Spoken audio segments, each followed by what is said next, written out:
शरीर पर राख जटाओं का जंजाल, सर पर कोई ताज नहीं। जिसकी रूह में महादेव बसे वह किसी चीज का मोहताज नहीं।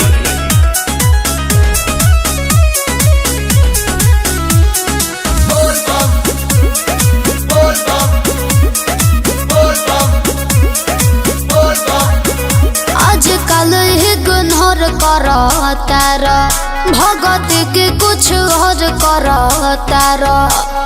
सब बुझाता हमरा हो।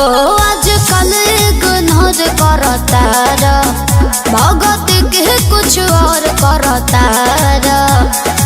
जब के पियो तारा गजाए राजा, भाव न देला मोरा बाके।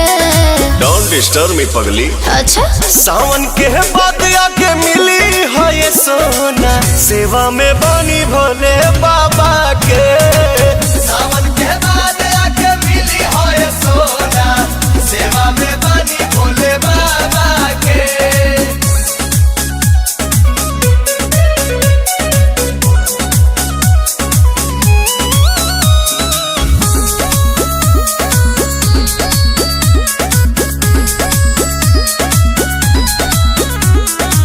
ऐसे तो जहन रहत रहला हमरा बिरिये, अब घर बार ताहर भइल बा मंदिरिये।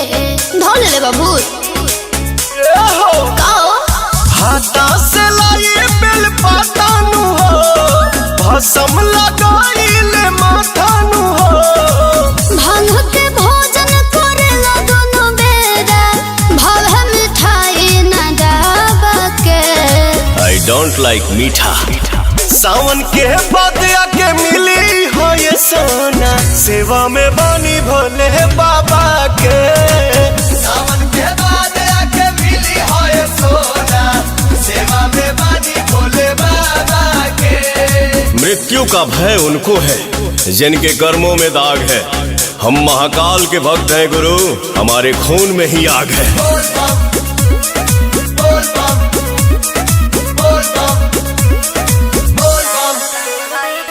सारा कमाई के कह देला राजा, आसु प्रियंसु करे में शिव चराचा।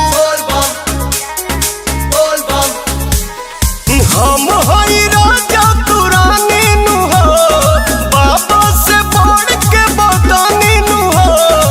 सारा कवरियन के नाश्ता व्यवस्था चलता पवन के ढाबा पे। सावन के बाद आके मिली है ये सोना, सेवा में बनी भोले बाबा के। सावन के बाद आके मिली है ये सोना, सेवा में बनी भोले बाबा के।